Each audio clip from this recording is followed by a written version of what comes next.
Zo.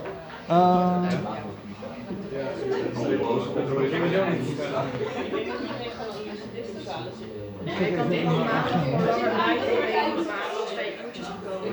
Maar het is met gewoon één draai naar achter. Ja, dat is nog 3 euro. Ik ben al 5 keer naar achter maar jij bedoelt 5 keer met mijn ja, maar dat telt niet. Wel, ik ben vaak niet gegaan.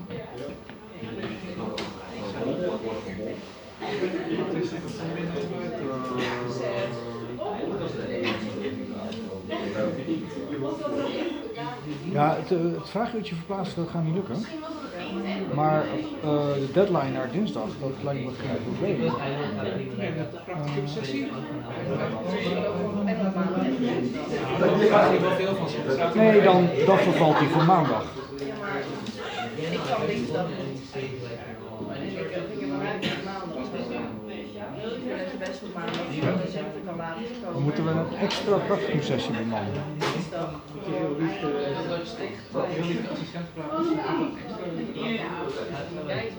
Ik gooi het even in de groep. Thanks. Maar dat inderdaad gewoon een extra dag bij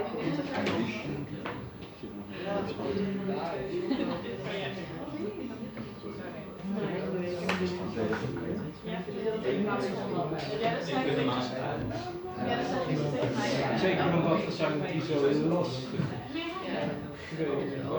Waar zou het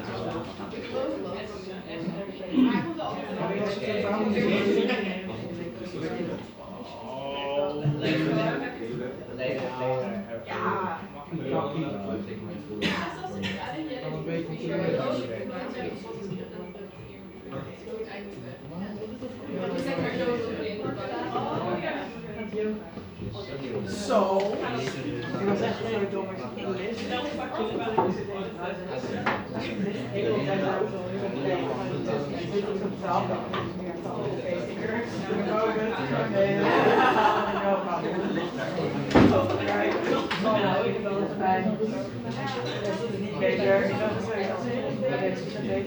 Ik sta op en ik pas.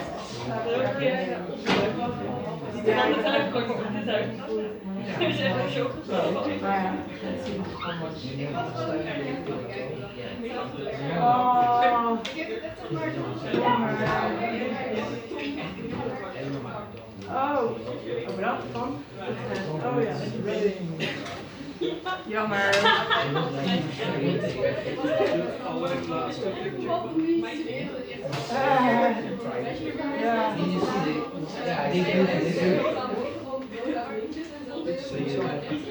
Maar ik wil alles eerst.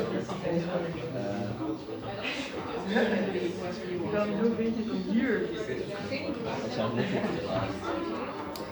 hier moeten staan.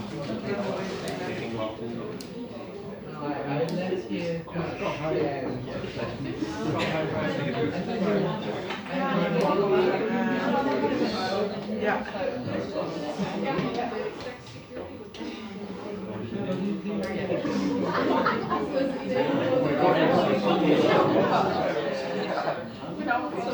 So, good morning. It's time to start.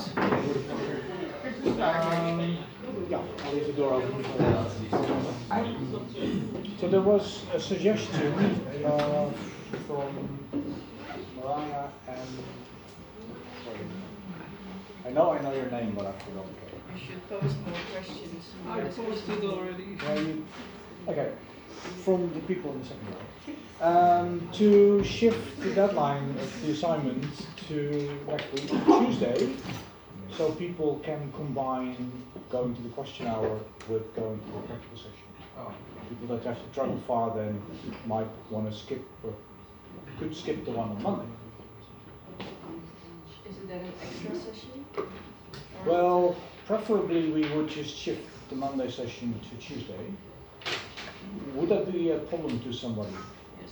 Depends on how the error code is. Yeah. Well, irrespective, I mean, we've run this practical for years, so these things are all solvable. So that it will work. but I'll come back to that in a minute. So ideally we would want to shift the Monday practical session to Tuesday then.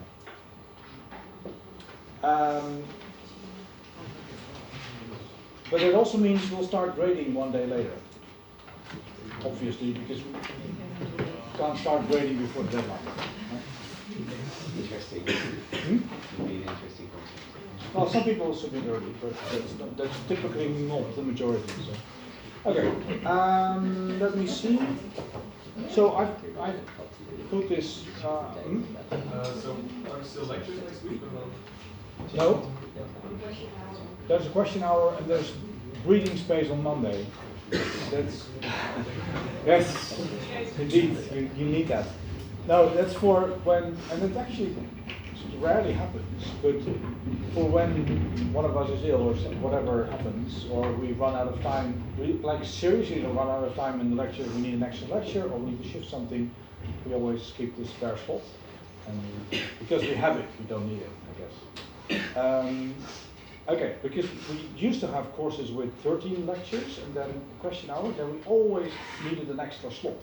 Now we have 12 lectures, one spare slot, and then we never need it. So that works. Okay. So I've asked this to the assistants, and we'll see if that can work out for next week. Because that's for people that have to travel far, they only have to travel once on Tuesday. Right? That makes sense. And we can't shift the question hour. It doesn't work.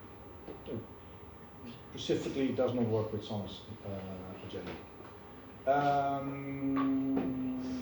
Right, about the practical, so you might have noticed that this is not software as you might think of software, right? And that's because it's actually a research tool.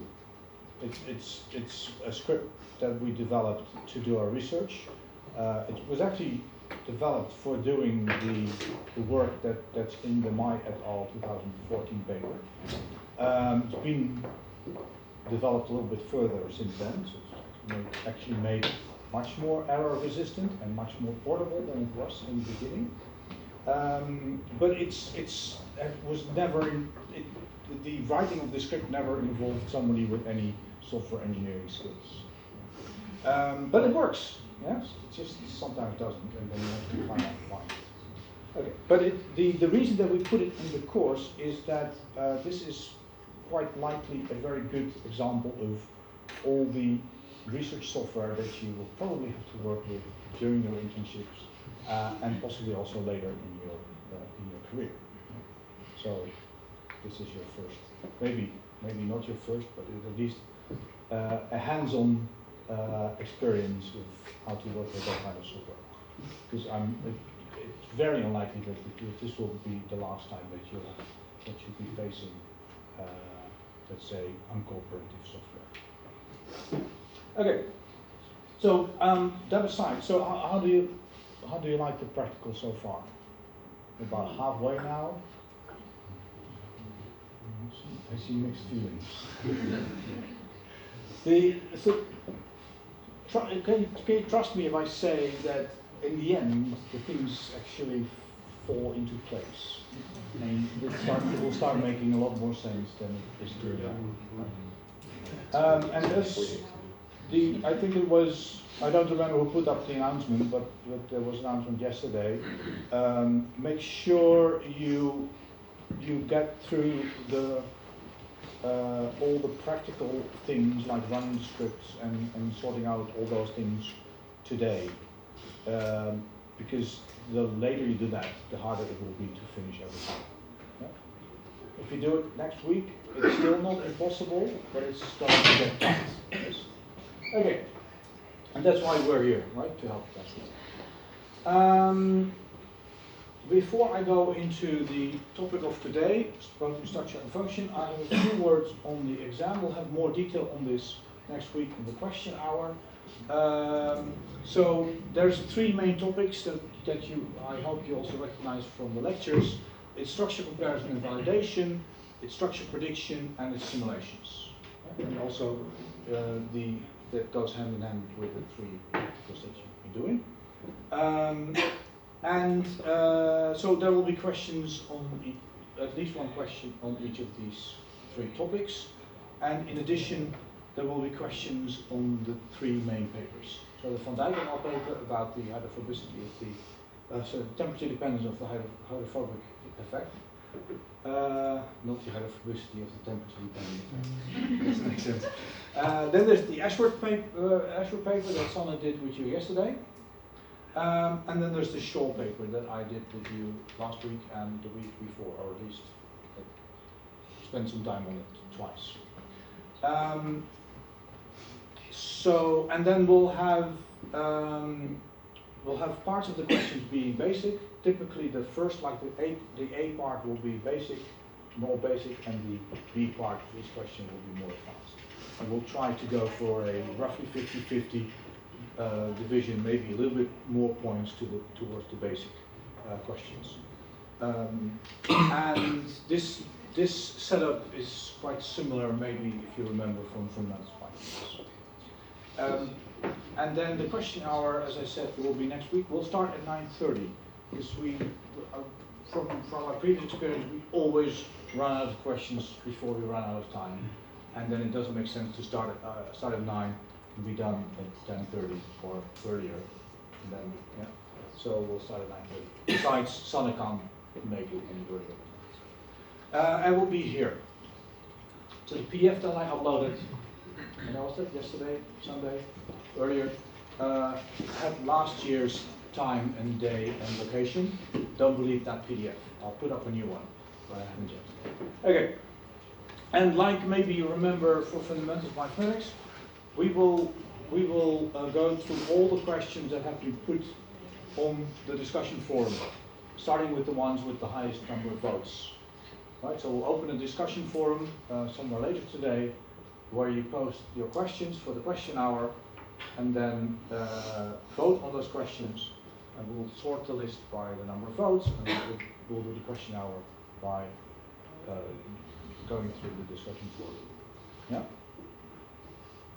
So make sure your question is there. Okay. A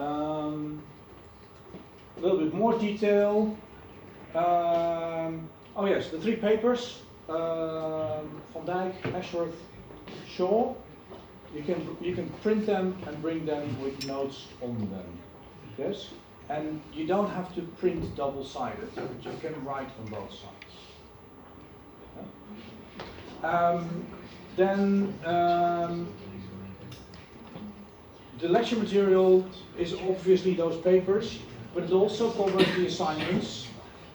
Because, I hope you agree with me that the assignments are not separate from the theory and the lectures, right? But the other papers, as well as like the details in the assignment, those are not things that you will be questioned on, like specifically with details, right? So you don't have to study them, but you will be expected to remember them. Yeah? Okay. Then there's 2 algorithms, main algorithms in this course, molecular dynamics and Monte Carlo. There is, in the newer version of the PDF, not the one that you printed, I'm sorry, there is also for the MD simulation, there is a block of pseudocode outlining how the algorithm works. Yeah, so that's also exam material. And then these formulas you need to know in detail and be able to explain them. And these ones you should also understand how they work, but we won't ask you detailed questions about them. Okay? We will typically not ask you to reproduce formulas or details of an algorithm, but we will expect you to remember them when we prompt you about them. Okay? But if you need a formula, we'll give it. We won't ask you to give the formula for the free energy. So then your question will be which one? Yeah. Okay. That's enough, I think. The rest will be in the question. So, sequence structure function, right? So the course circles around this part, the structural part, but in the end, we're typically interested in the function of a protein. And the way I've tried to indicate is, how do you draw protein function And the only thing that I could come up with was, well, I can't imagine much function that doesn't have to do with interaction. What would? Because even if you say, yeah, but it's only structural, like actin, like a filament, yeah, but I mean, it's one actin protein, and that has to interact with other actin to make a filament. So even as simple as something as simple as a filament will involve interaction. So interactions. I think that's the best way to describe protein function. Interaction with other proteins, interaction with small molecules, interaction with other stuff. Okay.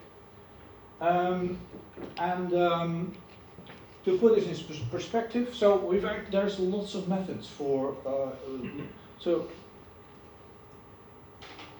there's lots of methods for going between these three levels. So if you only know the sequence, then you could go to structure with ab initio predictions of protein folding. Oh, by the way, there was a good comment about the book not defining ab initio. I didn't check if that's actually true, but if it is, then we should know. So ab initio actually is sort of the opposite of what's the word? Well, I'm going to say data-based, but that's knowledge-based. Right? So if you don't use prior knowledge or prior data, but it's a very tricky definition because what do you mean, no prior knowledge? You use physics, laws of physics. That's also knowledge, right? So that's why I started with data-based, right? And so what people call knowledge-based potentials, that's things that you, for example, derive from all the structures in the PDB. That will give you statistics on how often you see a leucine interacting with A. Yes. So some actually quite clever guy a long time ago coined the phrase ignorance-based methods. And I think that's sort of like a good way to define ab initio, because it's not ignorance in the sense that you don't know anything, but it's ignorance in the sense that you try to assume the least possible things. And that's sort of what physics does, right? So if you're doing simulations or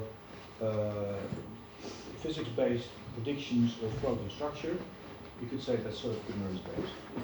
It's not using not explicitly using all the data like PDB structure. Okay. But I hope I don't, by the end of this course, I don't have to explain to you that. Slow again. Is it slow working? It's slow working. Yeah. That this is quite impossible, right? We've shown you quite some examples that this really doesn't work, or at least doesn't work well yet. But we're getting better at it, even though it doesn't quite work yet. And there's all sorts of hybrid methods that, so the covariance-based methods that Sun has explained to you, they're sort of hybrid because they do use the data from the sequences to get some evolutionary constraints on the structure, right? And then, so is it knowledge-based? Yes, but in different ways. Okay, now, if you do have a structure, then you might think that it's easy to predict the function of a protein. Who thinks that's easy? Can you look at a protein structure and see what it does? Yeah? You think so? Sorry?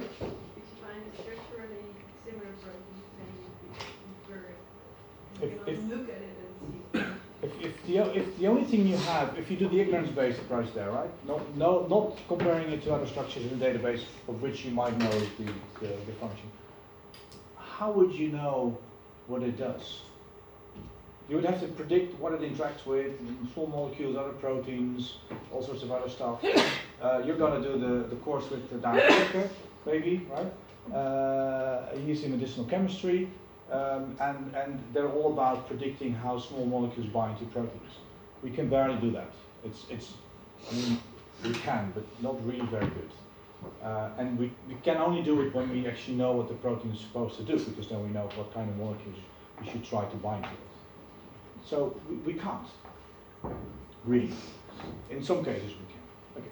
We're getting better at it, but we're still like, it's still quite difficult.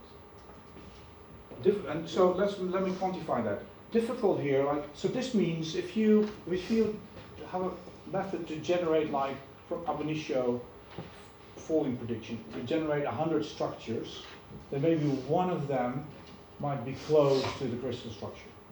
One. Close, meaning maybe not more than 5 angstroms away from it. But you have no idea which one of the 100 it might be. Yeah? So that's, and here for function prediction from structure, it may be 1 out of 10. Yeah? So if you do this 100 times, you'll be correct 10 times out of 100, but you don't know which ones, right? This is not, well, for a lottery, it's not bad odds. Yeah, but you don't want to bet your life on this. Okay.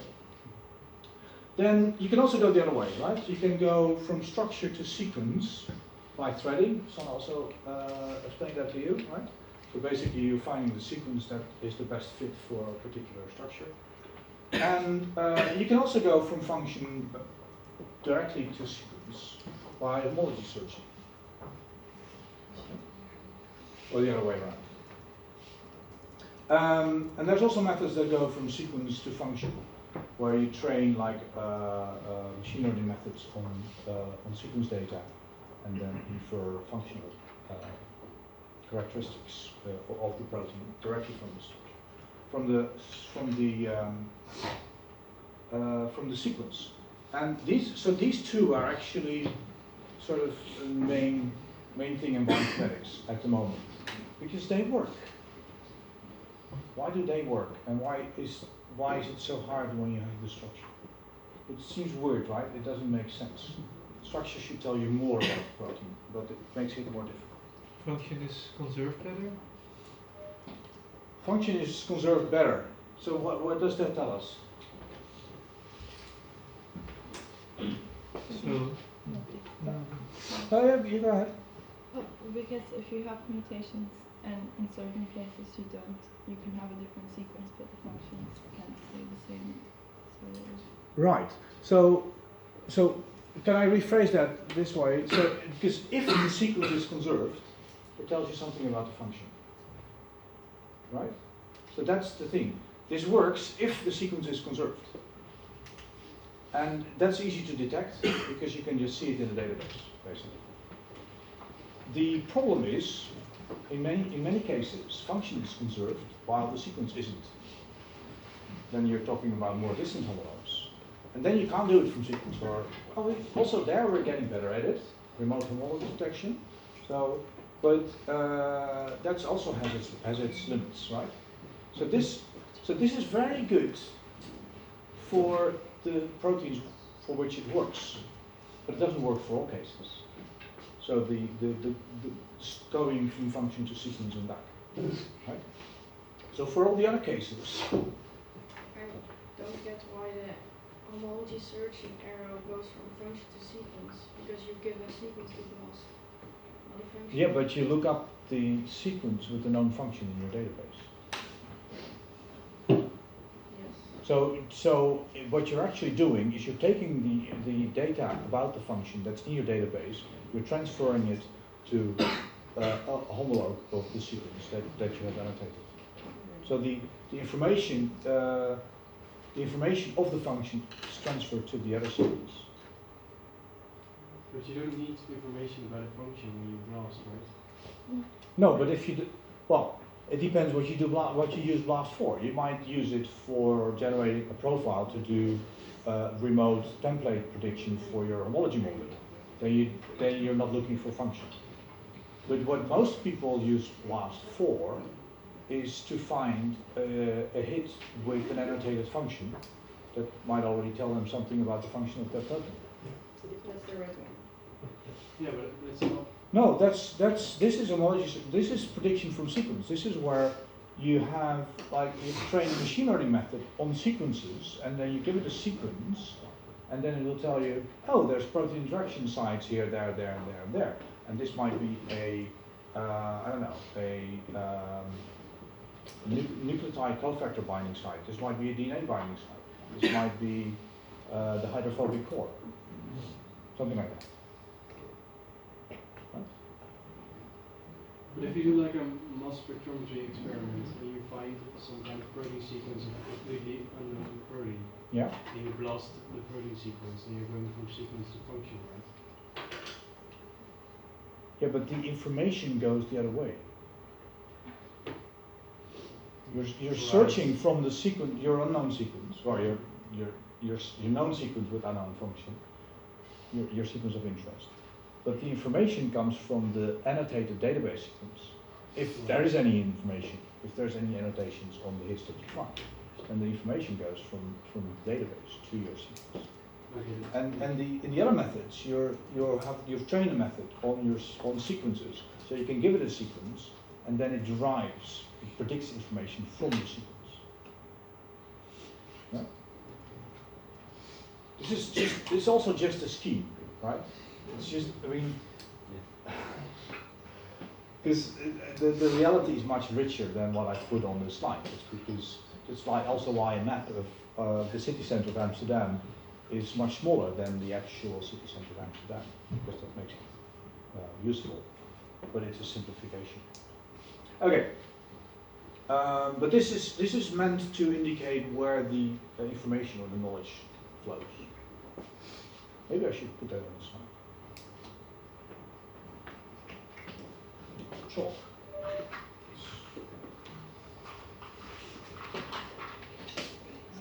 Which one is it? 5. Oh. I've had comments about this. They're on slide 5 and we're already half an hour into this.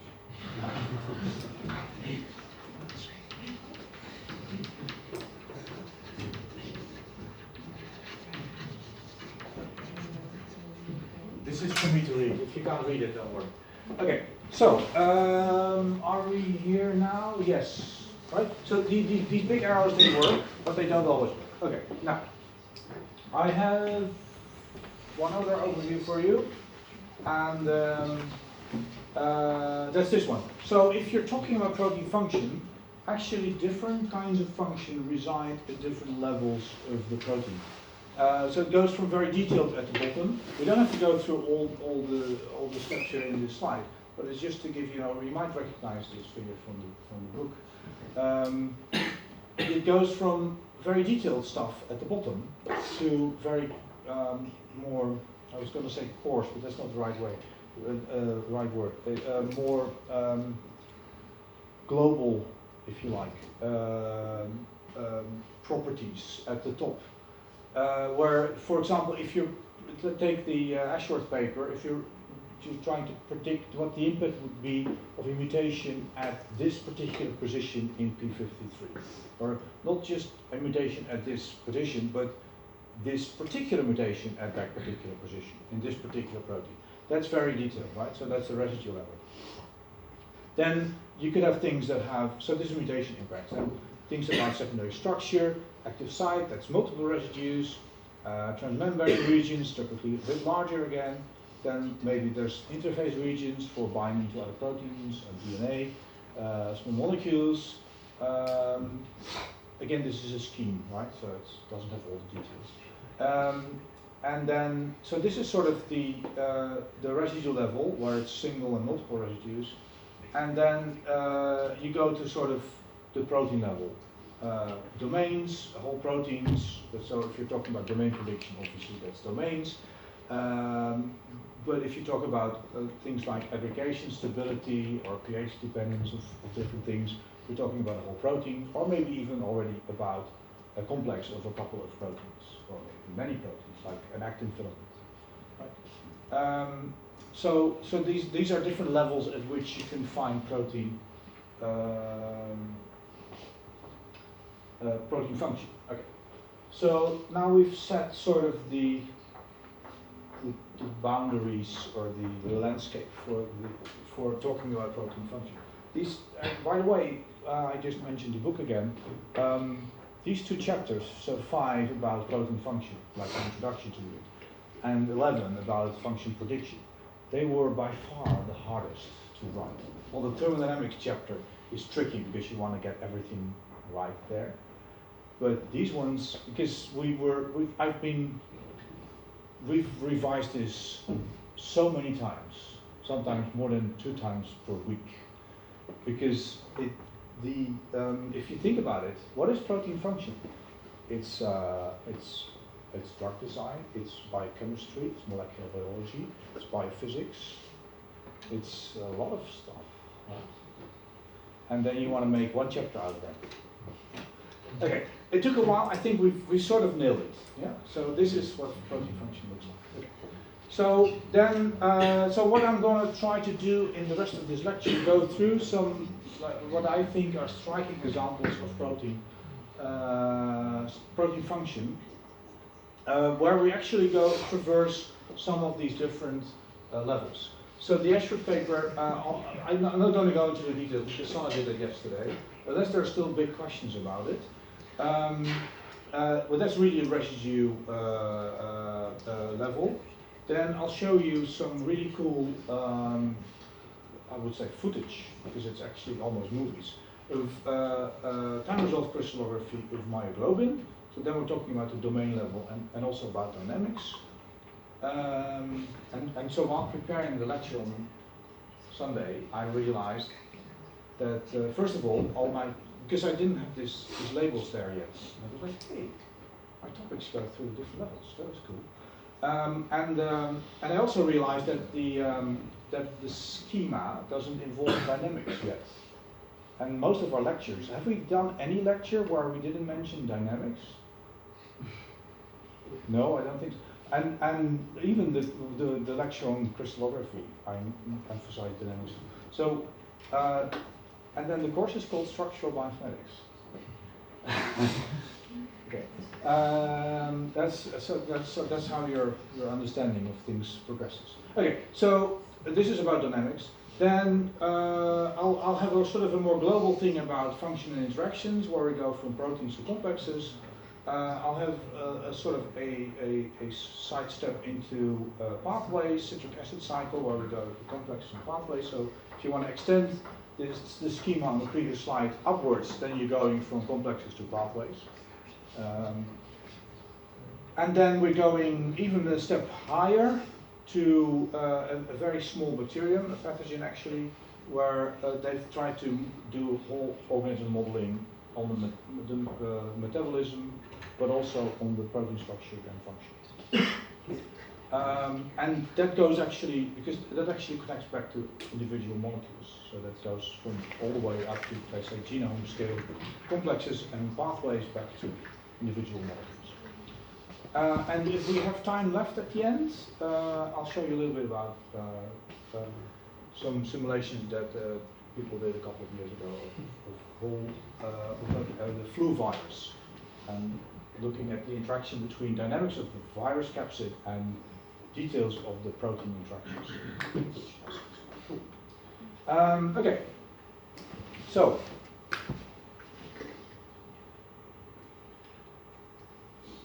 there we go. The Ashford paper, what do you guys remember? It was yesterday. It's about 24 hours ago.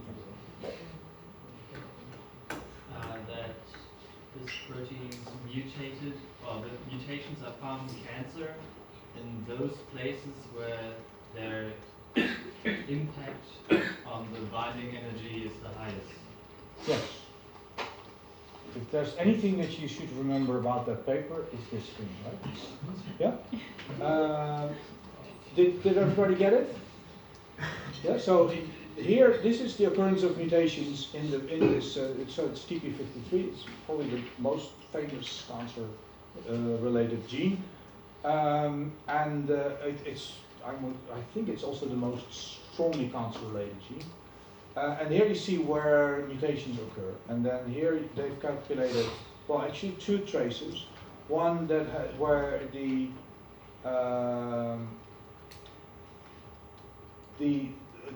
are the impact of the interactions on the stability of the protein, and these are the impact of the interactions on the binding to the DNA.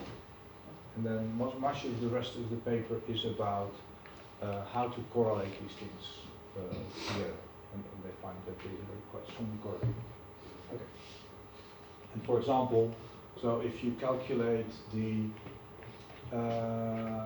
so the delta G that was from the previous slide, the p53 protein mutation impact, and the prevalence of a mutation at that same position, you see a very clear correlation, right? So the mutations that are hardly seen, I'd say less than 50 times or so, they have a very low delta G, very low impact on the.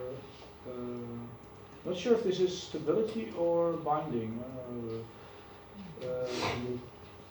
Mismatch in the core on protein folding stability and DNA binding. Oh, both. Okay. And then when you go above 50 occurrences of the individual mutations, individually mutated positions, then you see that this delta G goes up. That's quite cool.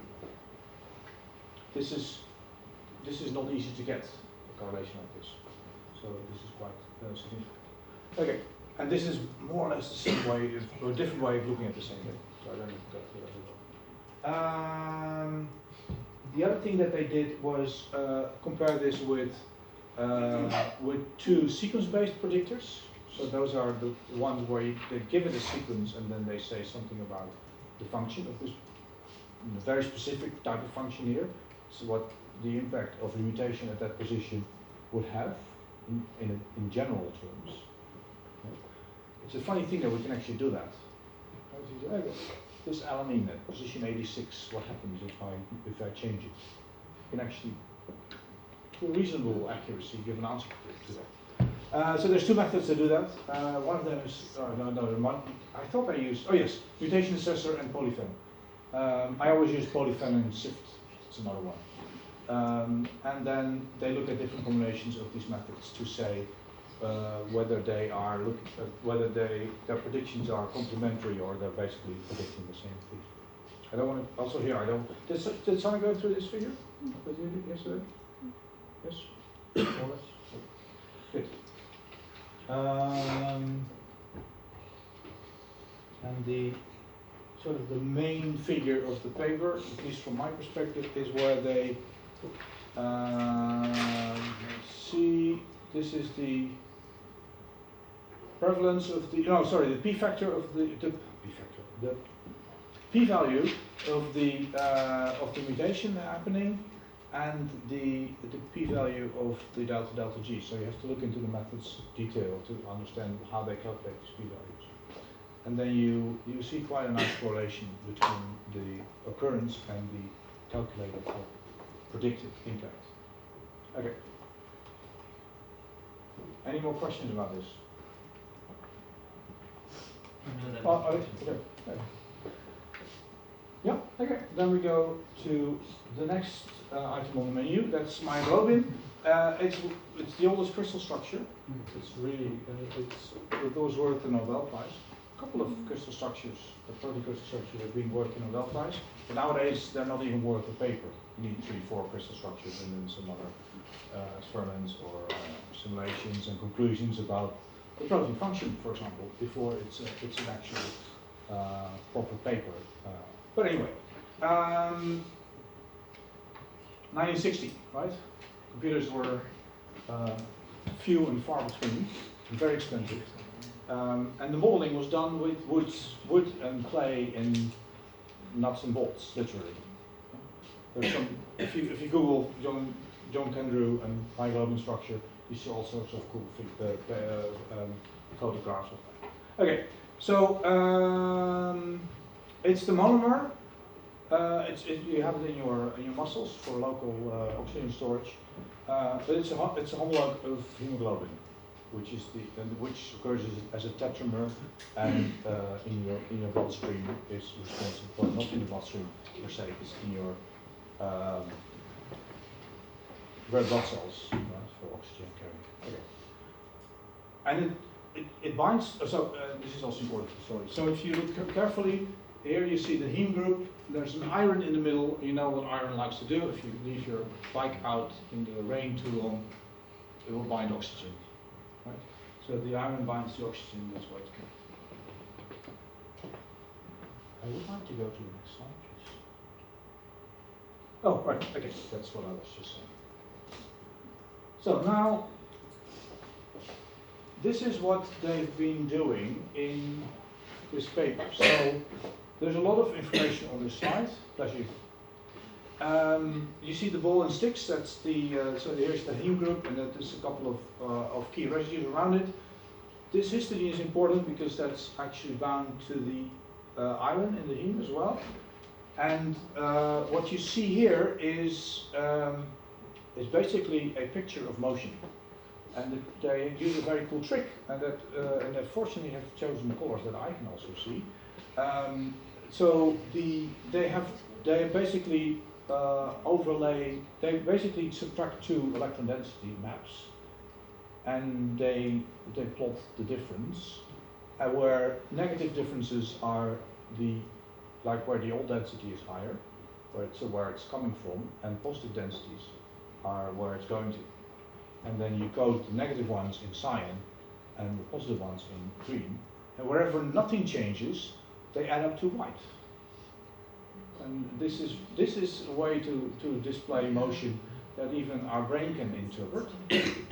So the color fringes actually tell you something about the direction and the extent of motion. So this is a really cool way of showing motion. So you see that this histidine, for example, is moving inwards. You see that, so they don't use oxygen, but they use carbon monoxide because that actually binds much more strongly. That's why it's toxic. It dissociates. They actually do this with a laser pulse because you can excite the vibrational frequency of the iron-carbon bond. It's quite unique because it doesn't occur anywhere else in the protein. That breaks the bond. And that also makes sure that this bond is broken, because you can make a laser pulse quite short, that this bond is broken at exactly the same femtosecond throughout the whole crystal. Not all of them break, but like 30 or 40% of the bonds break. That's important because if they wouldn't, then you would have carbon monoxide dissociating in different places at different moments, then you would not see it in the crystal. Okay, so you see the carbon monoxide dissociating. You see the iron shifting down, and then you see, because it's bound to the histidine, it's pushing down on the heme group. And then there's a helix down here, which is also pushed down. It's out of the picture, unfortunately. Now this helix is very important. Why would that be important? It's not actually important per se for the myoglobin.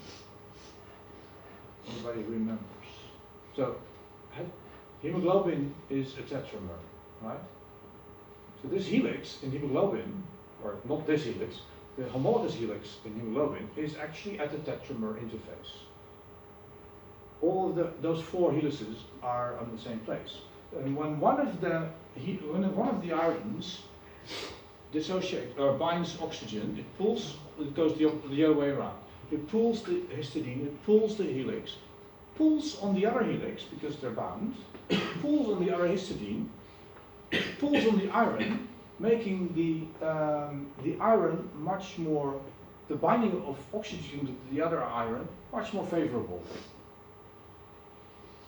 Yes, because the binding and unbinding changes the geometry of the heme group, but the other way around works as well. If you change the geometry, the binding becomes more favorable. So that's the source of the allosteric effect of hemoglobin. So when you bind the first oxygen in the lungs, then suddenly the affinity of the other four sides for oxygen is much higher. Yes? And this makes the oxygen binding much quicker. So you don't have half full hemoglobins being shuttled back and forth. No, when one oxygen binds, the other three. The other three also, let's say, instantaneously bind. It's not exactly how it works, but it's close enough. Okay. So this looks a little bit like this. If you super. Yeah. So, oh, sorry. This is 100 picoseconds after the laser pulse. This is not supposed to go to black. This is after 300 picoseconds. This is after 1 nanosecond. You can see the density here is growing strong, right? And also here it's still moving. Then after 30 nanoseconds, then you see that the density here is getting less and here it's getting stronger. So now you slowly have the carbon monoxide diffuses through the crystal back to the heat binding spot. And then now it's relaxed. There's still a bit of carbon monoxide in some hydrophobic pockets, which are called xenon pockets, because that's how you find hydrophobic pockets. You diffuse your crystal with xenon, and then you take another, make another structure with the crystallography, and then you can find which pockets have been filled up with xenon. Those are the ones that are hydrophobic, because xenon is a noble gas, it's hydrophobic. Okay, so, and this is after 3 microseconds, then it's starting to disappear there again, and now it's almost completely back there. That's cool, isn't it? So there's a different way to look at this. Oh, yes, and what they also did is they did MD simulations. So this is after 100 picoseconds, and then after 300 picoseconds, and after 1 nanosecond. And they didn't go further than this. Why did they not go further than this? It's expensive. But it's very nice, one-to-one correspondence between experimental data, quite undisputable, and molecular simulations. That's cool, isn't it? Nice thing is that from the simulations you can get much more detail that you can't get from the crystal. So this work is the second paper. The previous paper is by Friedrich Otte, in the group of not Gareth Weber, this is Gareth Weber, Philip Anverloot. They're at the NIH in Bethesda, just north of Washington. And I think they're still doing this stuff because I've checked the papers, so they're still doing. This is about a little bit more than 10 years ago. They're actually doing these experiments in Grenoble at CERN in the Large Particle Accelerator. How can you see that the MD is more detailed? Because, well, when I look at Oh, you can't see it in the picture. Okay. But from the MD simulations, you actually get a trajectory with the coordinates of all the atoms in quite high time resolution. So no, the figure doesn't show more detail because this makes it visually easy to compare, right? But you can actually zoom in on all the details in the simulation in a way that you can't really do in the So what they do, you know that you've probably seen the pictures of the 20 or so kilometer big ring that they have there. So usually for normal experiments, so people do lots of experiments there.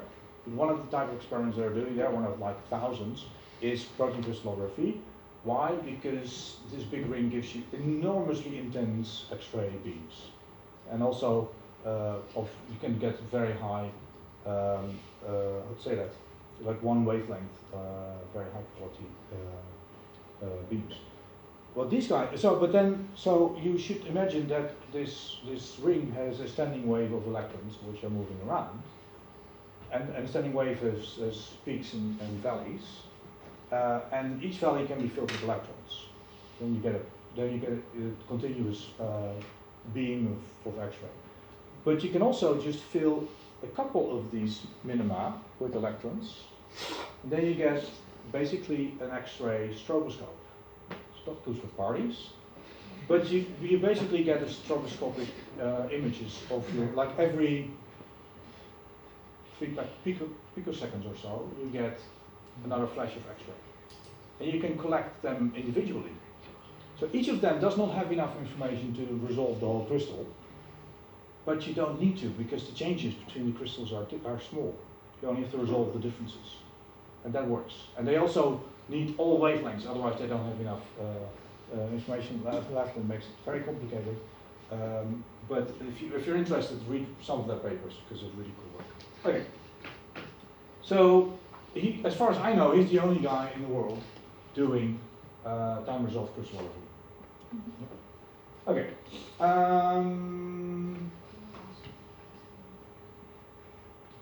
It's time for a break. Yes, so we'll be back in 10 minutes.